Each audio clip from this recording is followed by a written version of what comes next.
اچھا، اب یہ جو روایت ہے کہ حضرت عمر رضی اللہ تعالیٰ عنہ نے آخری وقت میں حضرت صلی اللہ علیہ وسلم کو کاغذ قلم نہیں دیا، یہ بہت بڑا ایک اعتراض ہے شیعوں کا. پہلے تو یہ بتائیں یہ روایت ٹھیک ہے؟ روایت تو ٹھیک بالکل. اب اس میں کیا کہیں؟ حضرت عمر رضی اللہ عنہ جو کہا کہ حضور کو تکلیف زیادہ یار قرآن کافی ہے، اب ان کی نیت پر بھی حملہ کیوں کریں؟ انہوں نے کہ اتنی تکلیف میں حضور شفقت فرما رہے ہیں، دین تو پورا کر لیا، مکمل ہو گیا، ایسے اتر گئی ہیں، اس لیے کیا لکھوانے کی ضرورت ہے؟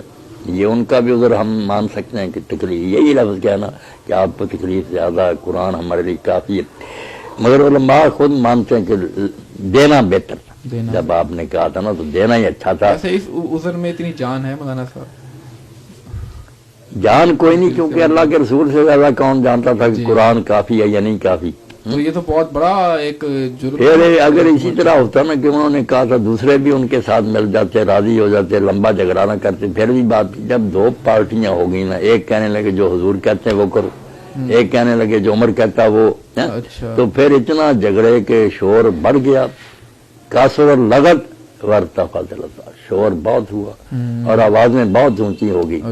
پھر حضور نے جو فرمایا نا ما ينبغي عند نبی تنازع، کہ نبی کے سامنے یہ جھگڑا کرنے کا حق نہیں تھا، حکومت اٹھ جاؤ یہاں سے.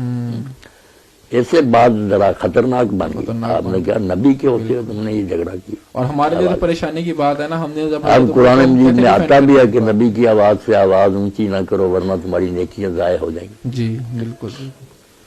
اب حضرت اسی سے جان چھڑانے کے لیے مولانا شبلی نعمانی نے الفاروق میں یہ راستہ اختیار کیا کہ اس حدیث کا انکار کر دیا جائے کہ اتنا اہم واقعہ مگر صرف ابن عباس بیان کرتے ہیں، وہ چھوٹی عمر کے تھے، کسی اور نے یہ بیان نہیں کیا. اس طرح کے کرینے بنا کر نہ انہیں چاہ کے جان چھڑا دیں.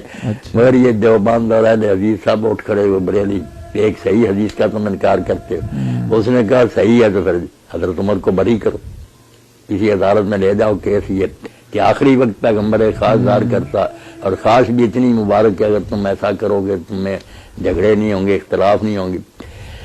تو جب ابن عباس رضی نے یہ مجاہد بیان کی تو بڑا روئے. جب پوچھا نا آج کون سا دن ہے، لوگوں نے کہا جمعرات، تو اتنا روئے کہ ان کی آنکھوں سے آنسو گر کر نا جو پلاٹ میں کنکریاں تھی وہ بھی چار رہی. تو انہوں نے کہا جمعرات کے نام پر، انہوں نے کہا یہی منحوس دن تھا جس میں حضور نے یہ کہا. تو لوگوں نے شور کر دیا اور اس شور کی وجہ سے آپ کے راستے میں رکاوٹ ڈال دی، تو لکھنے میں روڈا اٹکا دیا.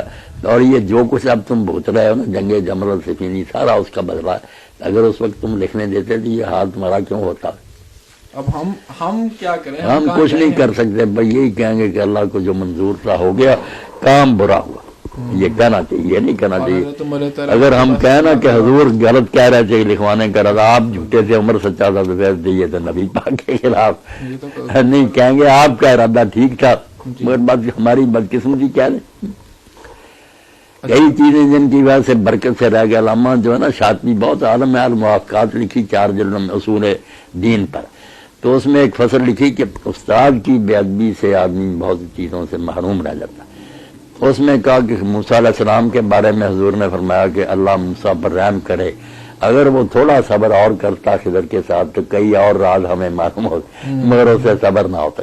اور دوسرا حوالہ دیا کہ رسول اللہ کو اللہ نے بتا دیا کہ شب قدر جو ہے نا فلاں رات ہے رمضان کی، آپ بتانے کے لیے آئے، مگر 2 صحابی جھگڑ پڑے، ان کی لڑائی میں اللہ نے آپ کے ذہن سے وہ نکال لی. اس نحوس لڑائی کی وجہ سے اس برکت سے بھی رہ گئے. اور تیسرا حوالہ یہ دیا کہ جب رسول اللہ لکھوانا چاہتے تھے، کوئی خلافت کا فیصلہ ہو جاتا تو شور و غل کی وجہ سے رہ گیا.